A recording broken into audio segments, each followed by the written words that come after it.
Morning students. आज हम developmental biology के स्पर्मेटोजेनेसिस टॉपिक के बारे में पढ़ेंगे।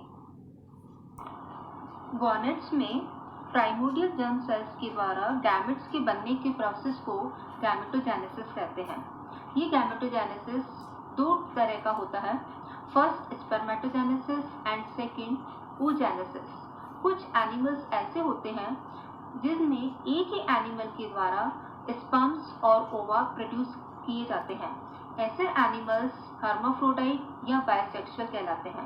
और कुछ एनिमल्स इस तरह के होते हैं जिनमें गैमेट्स अलग अलग इंडिविजुअल्स के द्वारा प्रोड्यूस किए जाते हैं। ऐसे एनिमल्स यूनिसेक्सुअल कहलाते हैं। दोनों ही तरह के जो गैमेट्स होते हैं प्राइमोर्डियल जर्म सेल्स के द्वारा प्रोड्यूस किए जाते हैं। मैमल्स में प्राइमोर्डियल जर्म सेल्स की उत्पत्ति एम्ब्रियो की एपिप्लास्ट में दिखाई देती है, जो कि प्रिमिटिव स्ट्रिक्स की मीजोडर्म से प्रवास करती हुई एलेंटॉइस, जो कि एक्स्ट्रा एम्ब्रियोनिक मेम्ब्रेन है, उससे होते हुए एंडोडर्म तक पहुंचती है। इसके बाद योग सैक में पहुंचकर दो भागों में विभक्त होते हुए डेवलपिंग गॉनेट्स की ओर जाते हैं। इस प्रवास के दौरान प्राइमोर्डियल जर्म सेल्स की संख्या में वृद्धि होती है। Mostly primordial germ cells fertilization के 11वें दिन तक गॉनेट्स में पहुंच जाती है। स्पर्मेटोजेनेसिस। टेस्टिस में प्राइमोर्डियल जर्म सेल्स के द्वारा स्पर्म्स के निर्माण को स्पर्मेटोजेनेसिस कहते हैं। ये स्पर्मेटोजेनेसिस 2 पार्ट्स में कंप्लीट होता है। First formation of spermatid and second is spermiogenesis. सभी मैमल्स में एक पेयर टेस्टिस बॉडी वॉल से मेसोर्कियम नामक कनेक्टिव टिश्यू द्वारा जुड़े रहते हैं। प्रत्येक टेस्टिस में हजारों सेमिनिफेरस ट्यूब्यूल्स होती हैं। ये ट्यूब्यूल्स चारों ओर से एक मेम्ब्रेन द्वारा ढकी रहते हैं, जिसे ट्यूनिका प्रोप्रिया कहते हैं। इस लेयर के अंदर जर्मिनल एपिथेलियम लेयर पाई जाती है, जिसमें 2 प्रकार के सेल्स पाई जाती हैं। फर्स्ट सोमेटिक सेल्स या सर्टोलाई सेल्स। ये सेल्स स्पर्म को न्यूट्रिशन देती हैं।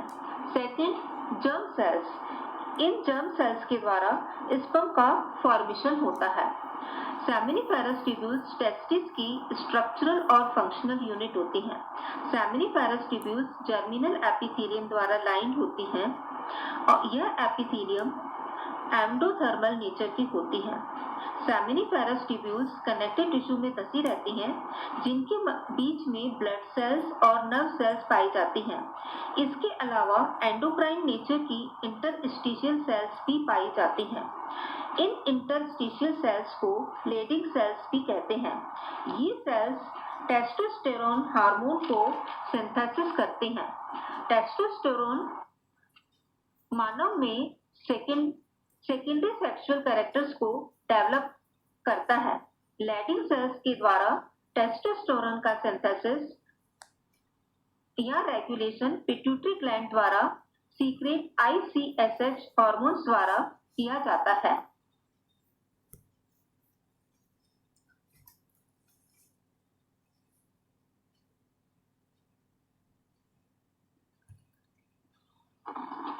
Formation of spermatids. टेस्टिस में सेमिनिफेरस ट्यूब्यूल्स में पाए जाने वाली प्राइमोर्डियल जर्म सेल्स से स्पर्मेटिड बनने की प्रक्रिया 3 फेजेस में कंप्लीट होती है। First multiplication phase, second growth phase and third is maturation phase. First multiplication phase. इस फेज में प्राइमोर्डियल जर्म सेल्स में कई माइटोटिक डिविजन्स होते हैं और इस माइटोटिक डिवीजन से बनने वाले सेल्स को हम स्पर्मेटोगोनिया कहते हैं। ये सेल्स डिप्लॉयड इन नेचर होती हैं। Second is growth phase. Growth phase में जो स्पर्मेटोगोनिया सेल्स होती हैं वो 2 से 3 गुना साइज में बढ़ जाती हैं। ये जो साइज बढ़ती है वो इसमें फूड मटेरियल को इकट्ठा करने के कारण होता है। और ये जो साइज में बढ़ी हुई सेल्स होती हैं इनको हम प्राइमरी स्पर्मेटोसाइट्स कहते हैं।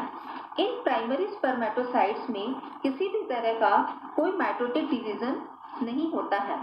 Third is maturation phase. इसमें जो अभी हमने प्राइमरी स्पर्मेटोसाइट देखी थी, अब इसमें म्योटिक 1 एंड म्योटिक 2 डिवीजन होता है। फर्स्ट मैच्योरेशन फेज डिवीजन होने पर दो हैप्लॉइड सेल्स बनती हैं जिनको हम सेकेंडरी स्पर्मेटोसाइट्स कहते हैं। सेकेंडरी स्पर्मेटोसाइट में फिर सेकेंड मेयोटिक डिवीजन होता है जिससे 4 हैप्लॉइड सेल्स बनती हैं जिनको हम स्पर्मेटिड्स कहते हैं। ये जो मेयोटिक डिवीजन होता है, इस मेयोटिक डिवीजन के कारण इनमें क्रोमोसोम्स की जो संख्या होती है वो कांस्टेंट रहती है। स्पर्मियोजेनेसिस। स्पर्मियोजेनेसिस से पहले हमने अभी देखा फॉर्मेशन ऑफ स्पर्मेटिड। ये जो एक प्राइमोर्डियल जर्म सेल से 4 स्पर्मेटिड्स बने। ये स्पर्मेटिड्स नॉन मोटाइल, हैप्लॉइड और राउंडेड इन शेप थे। इन नॉन मोटाइल स्पर्मेटिड से मोटाइल स्पर्म बनने तक इनमें कई चेंजेस होते हैं और ये चेंजेस इस स्पर्मियोजेनेसिस प्रोसेस में होते हैं। फर्स्ट है चेंजेस इन न्यूक्लियस। किसी भी स्पर्म का जो हेड होता है उसका स्ट्रक्चर न्यूक्लियस पर डिपेंड करता है। स्पर्मेटिड के न्यूक्लियस से वाटर का लॉस होता है और उस वाटर के लॉस के साथ साथ आरएनए और दूसरी केमिकल सब्सटेंस का भी लॉस होता है। इसके न्यूक्लियस में सिर्फ डीएनए ही रहता है जिससे स्पर्म का जो वेट होता है वो कम हो जाता है और वेट कम होने की वजह से स्पर्म इजीली मूवमेंट कर सकता है। दूसरा जो इसका न्यूक्लियस होता है उसका शेप चेंज हो जाता है, वो थोड़ा सा इलोंगेटेड हो जाता है। Second is formation of acrosome. Acrosome developing sperm के हेड रीजन में न्यूक्लियस के आगे स्थित होता है जो कि अंडे को पेनिट्रेट करने में हेल्प करता है। एक्रोसोम गोल्गी कॉय बॉडी से प्रोड्यूस होता है, उत्पन्न होता है। गोल्गी काय में सिस्टर्नी, वेसिकल्स और वैक्यूल्स पाए जाते हैं। सिस्टर्नी न्यूक्लियस के आगे की ओर इकट्ठी होती जाती हैं जिनके मध्य छोटी छोटी वैक्यूल्स होती हैं। ये वैक्यूल्स आपस में मिलकर एक बड़ी वैक्यूल बनाती हैं जिसे एक्रोप्लास्ट कहते हैं। इसमें एक डेंस बॉडी उत्पन्न होती है जिसे प्रोएक्रोसोमल ग्रैन्यूल कहते हैं। प्रोएक्रोसोमल ग्रैन्यूल से युक्त जो वेसिकल होती है उसे प्रोएक्रोसोमल वेसिकल कहते हैं। ये प्रोएक्रोसोमल वेसिकल साइज में बड़ी होती है और उसे फिर हम एक्रोसोमल वेसिकल कहते हैं। इसमें जो बड़े आकार का ग्रैन्यूल उपस्थित होता है उसे एक्रोसोमल ग्रैन्यूल कहते हैं। एक्रोसोमल ग्रैन्यूल से वाटर का लॉस होता है और वो फिर पिचक कर न्यूक्लियस के आगे की ओर टोपी की जैसा स्ट्रक्चर बनाता है। इस एक्रोसोम में लैक्टिक एंजाइम्स पाए जाते हैं। Next is perforatorium formation. ये शुक्राणु के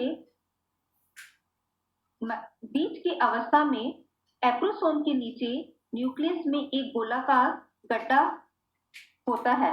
बाद में यह गड्ढा एक्रोसोम में भी बनता है। इस जगह पर इलेक्ट्रॉन डेंस वाले पदार्थ जैसे जी एक्टिन कैल्शियम आयन से भर जाता है। यही भाग परफोरेटोरियम कहलाता है। Next is formation of tail. इस स्पर्मियोजेनेसिस प्रोसेस में जो सेकेंड मेयोटिक डिवीजन होता है उसके बाद सेंट्रोसोम में भी डिवीजन होता है और उससे 2 सेंट्रियोल बनते हैं। ये 2 सेंट्रियोल एक दूसरे के परपेंडिकुलर स्थित होते हैं। न्यूक्लियस के पीछे की ओर एक गड्ढा बनता है जिसमें प्रॉक्सिमल सेंट्रियोल स्पर्म के एक्सिस के परपेंडिकुलर स्थित होता है और फिर डिस्टल सेंट्रियोल प्रॉक्सिमल सेंट्रियोल के परपेंडिकुलर स्थित होता है। जो डिस्टल सेंट्रियोल होता है उससे एक्सिल फिलामेंट्स का फॉर्मेशन होता है। डिस्टल सेंट्रियोल से जो एक्सिल फिलामेंट डेवलप होता है वो स्पर्म के मिडिल पार्ट से होते हुए आगे तक फैला रहता है। ये जो एक्सी फिलामेंट होता है, इसकी संरचना सीलिया या फ्लैजिला के समान होती है। इसमें 9+2 का अरेंजमेंट होता है, यानी 2 सेंटर में और उसके चारों ओर 9 पेरिफेरल तंतु स्थित होते हैं। Next is changes in mitochondria. Distal centriole के द्वारा जो एक्सी फिलामेंट्स बनते हैं, उनके चारों तरफ माइटोकॉन्ड्रिया स्पाइरल फॉर्म में अरेंज होने लगते हैं और इस आवरण को नेबनकन शीट कहते हैं। माइटोकॉन्ड्रिया के अरेंजमेंट के बाद जो बाकी का बचा हुआ साइटोप्लाज्म होता है, गोल्गी बॉडीज के जो बचे हुए पार्ट्स होते हैं, वो स्पर्म से अलग हो जाते हैं और स्पर्म के बीच में माइटोकॉन्ड्रिया के चारों ओर साइटोप्लाज्म का एक लेयर होती है जिसे मैन्शेट शीट कहते हैं। Next is sperm port. अंत में शुक्राणु जो डेवलपिंग स्पर्म्स होते हैं, उनके हेड सर्टोलाइज सेल्स में दसे हुए होते हैं। जो स्पर्म पोर्ट होता है वो म्यूकोपॉलीसैकेराइड का बना होता है और इसे ग्लाइकोकैलिक्स भी कहते हैं। ये स्पर्म पोर्ट इन शुक्राणुओं को आपस में चिपकने से रोकते हैं और कई बार ये शुक्राणु एंटीजन का भी कार्य करते हैं। ये जो स्पर्मेटोजेनेसिस प्रोसेस है, इसको कंट्रोल करने वाले कई फैक्टर्स होते हैं। ये टेम्परेचर, लाइट, हॉर्मोन्स, मानसिक अवस्था और जो पिट्यूटरी ग्लैंड होती है उसके एंटीरियर लोब के द्वारा जो हार्मोन सीक्रेट्स होते हैं, उनके द्वारा कंट्रोल होते हैं। इस प्रकार हमने देखा कि स्पर्मेटोजेनेसिस 2 प्रोसेस में कंप्लीट होता है। First is formation of spermatid and second is spermiogenesis. Formation of spermatid में एक स्पर्म मदर सेल के द्वारा 4 स्पर्मेटिड बनते हैं। ये स्पर्मेटिड राउंडेड इन शेप और नॉन मोटाइल होते हैं। इन नॉन मोटाइल स्पर्मेटिड से मोटाइल स्पर्म का डेवलपमेंट होता है और ये जो मोटाइल स्पर्म होता है, ये भी 3 पार्ट्स में डिवाइडेड होता है: head region, middle region and tail region. Thank you.